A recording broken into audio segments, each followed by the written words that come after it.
Good morning, welcome back to my channel. I'm standing in the front of the window here because I wanted to show you. I'm going to pull it up here. It has been raining all weekend. It is spring here in Sweden, but it is just quite gloomy, raining and not very nice. But it is not as cold as it used to be, or it was last year actually, so it's pretty good.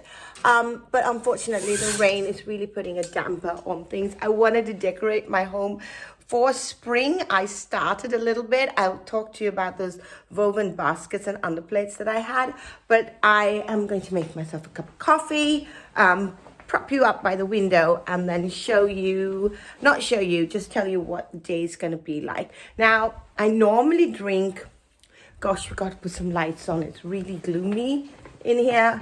I've got my welly boots just over there, obviously, because it's been raining so much. So every time I have to run out of the house to throw the recycling or the bin or anything like that, I have to put on my welly boots, of course. So let me get my cup. I think it was in the dishwasher.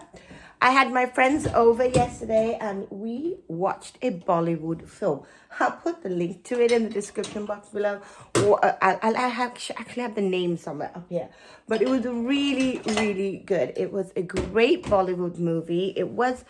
Didn't have a lot of dancing or anything really like that.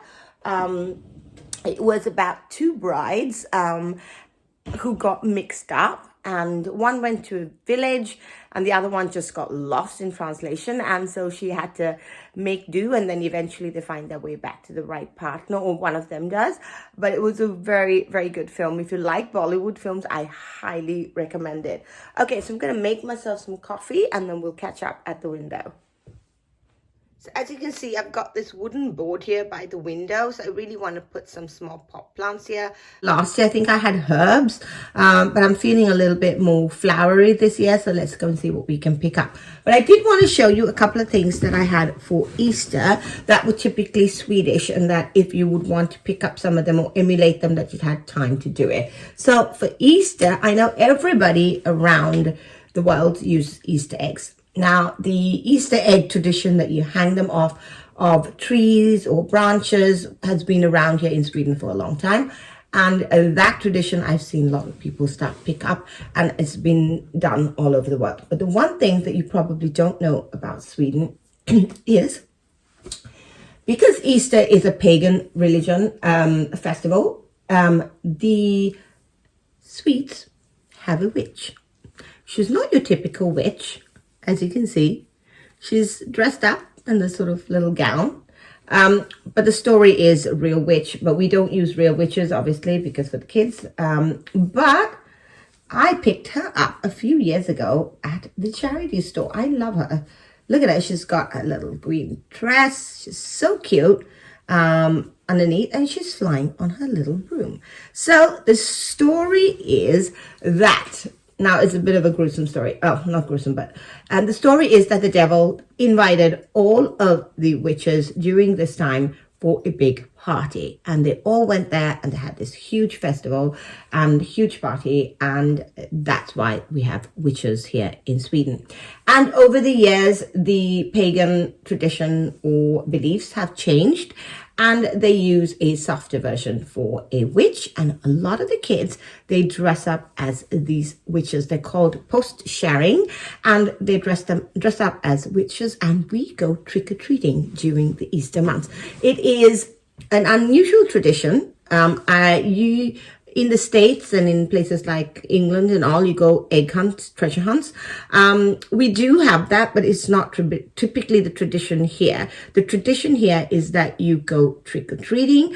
And for Easter, you've got paper eggs, I will show you in a minute, that you fill with sweets. The tradition here in Sweden is to give Easter eggs, but it is not the way you think. So these are paper Easter eggs, you can see. They're beautiful. You get all different designs. This one is a sort of Alice in Wonderland design. I have this one, and then I have a blue one like this, or green, sorry. So the tradition is that you fill these up with sweets. So, and you put it on the table, and each person gets their sweets for Easter. So let's do that together. I've got a bunch of sweets here. We are a Swedish family after all. But just for the purposes of this video, you want to add in your sweets like this. Whatever sweets you want. I would want some dates in mine this year. And then you close it up like this. Oh, I'm using the wrong lid. Hold on a second. So.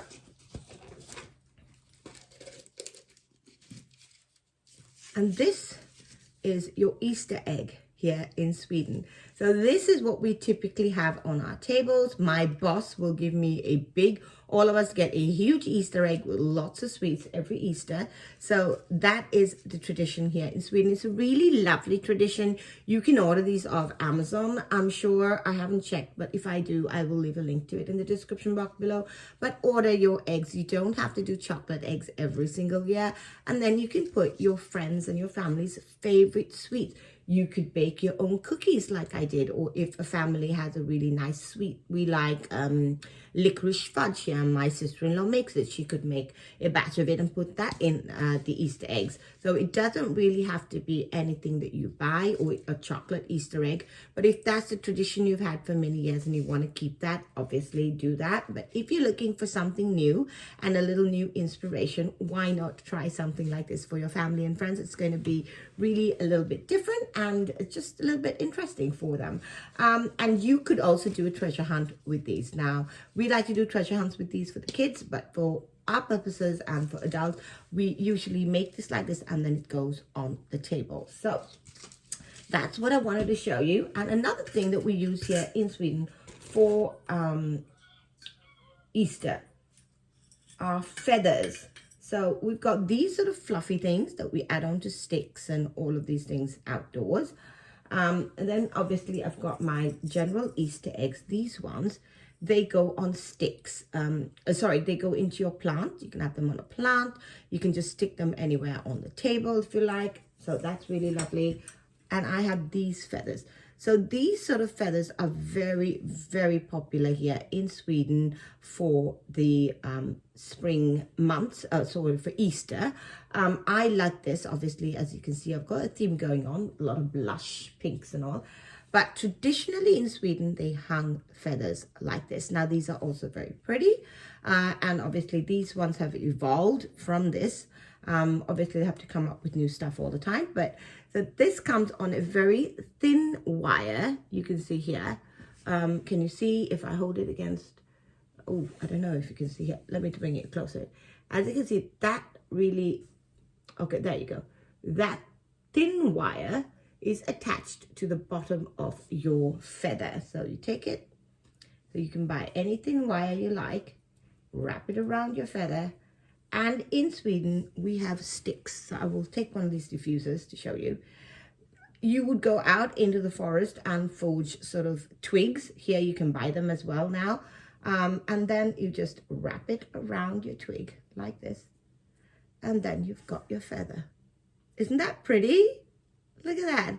It's so cute. Let me know in the comments below if some of these traditions you're going to take into your Easter decor at home. So you can have them on sticks and just put them up. They will also look lovely. But the twigs, they sort of just drape over, so it really has a lovely effect. And then we've also got eggs like this that you can hang on your twigs as well. You could have a bunch of these in sort of a small vase like that. And this one like so. How pretty is that for Easter? You could do a little, and then if you've got Easter flowers, you just add some of these feathers into the Easter flowers. It was just really be a unique little style. So let me know in the comments below, have you seen any of these things? Have you used feathers before? Do you all use feathers wherever you all live? And what about this Easter egg? Have you done something like this before? Or have you seen something like this before? So I hope we're giving you a few ideas. So let's go shopping to the local garden center and let's get back and do a little bit of decorating.